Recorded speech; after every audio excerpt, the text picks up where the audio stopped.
guys loved you some Justin Herbert. I never have. And this is not 2020 hindsight. I said it before he was drafted. And I'm going to go on record. Jim Harbaugh will never win big in LA with Justin Herbert as his quarterback.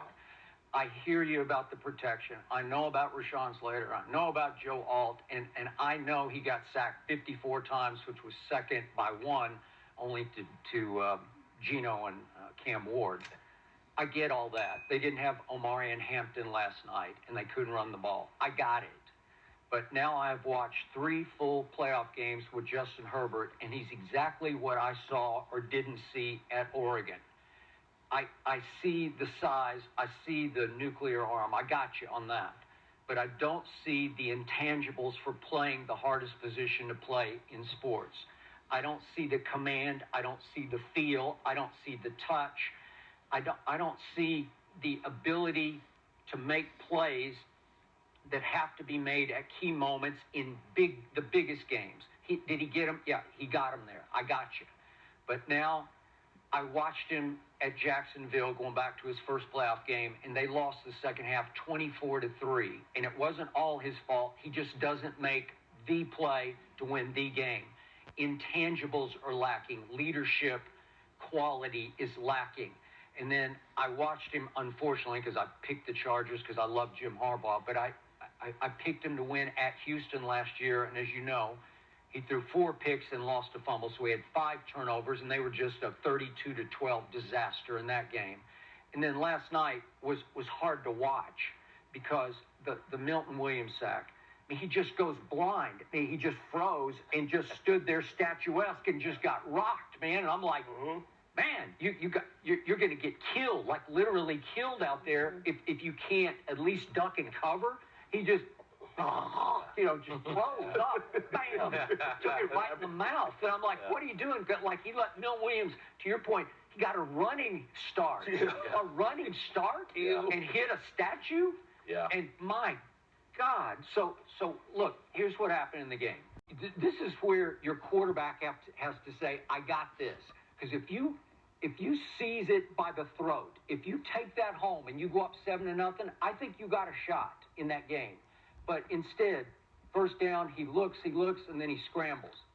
He gets him by about 3 yards. He threw it so hard that I don't think even Keenan Allen could have caught it if it hit him in the hands. I understand that offensive line was awful, but I've been saying this about Justin Herbert since he's been drafted. I mean, look at last night. Patriots gave you so many opportunities. I mean, 3 red zone failures by the Patriots. The Patriots had 3 total turnovers. And you get in the end zone. You can go up 7-0. And what happens? The defense got you an early turnover, gets you to the goal line. And what do? You sail it. You hit Keenan Allen right in the chest. It's a touchdown. Instead, you sail it over his head on 4th and goal. And I get that O-line was awful, but a good quarterback would find a way to win. It was not like you had to put up many points. You just didn't have to turn it over.